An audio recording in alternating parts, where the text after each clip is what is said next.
the moment the female's just gone into the male's paddock, which is usually the way it happens. Usually she'll sort of enter his territory, which is similar to how it would be in the wild.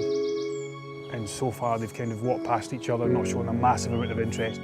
That's what you want. You want a fairly uneventful introduction, and that's going to be a successful introduction, I think. So far, so good.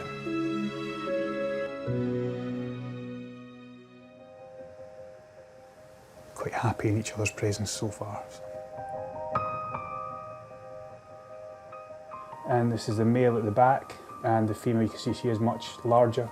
But this sort of circling round, pecking at the back end, and is, believe it or not, a nice courtship behaviour. He does tend to follow her around and sort of get quite close to her. It kind of shows almost like a level of trust, considering that they are so big and potentially dangerous to each other, that the birds are willing to allow each other to get that close. But despite Sydney's hormones rising, she, like all female cassowaries, is the dominant one and has no maternal instinct. She'll lay her eggs, and then when she's finished laying eggs, she leaves, and he does all the hard work of incubating them. She's quite sensible. So he'll be on the eggs for about 50 days. Then when chicks hatch, it's his responsibility to rear them and make them into proper cassowaries. Sadly, it's been over 3 decades since any chicks were actually successfully hatched here at the zoo. Baby cassowaries would be amazing. Really cool to see some. Up at the cassowary enclosure, Sydney and Billy have been cohabiting for over a month, but have yet to show any signs of mating. It is up to them, and they've, we can only do what we can, and after that point, there's no, very little interference we can have. But there's breaking news. What are they doing? Yeah, stuff happening here. They are generally known to be quite shy, but this year their inhibitions have gone a little bit. 2 o'clock in the afternoon in public view was the first time they were seen mating. 2.5 weeks later. Well, we've just had our first cassowary egg of the year, which is long awaited, but it's about a month later than it was last year.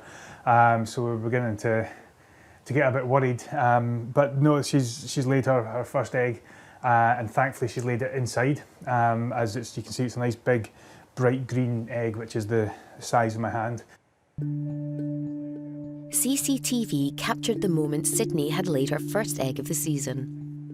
You can see both birds over it, being quite attentive to the egg and the male. Both of them are beginning to roll it to each other as well, which is always a good sign that they're going to delicately begin caring for the egg as well. However, in previous years, Billy has had trouble following through on the dad duties.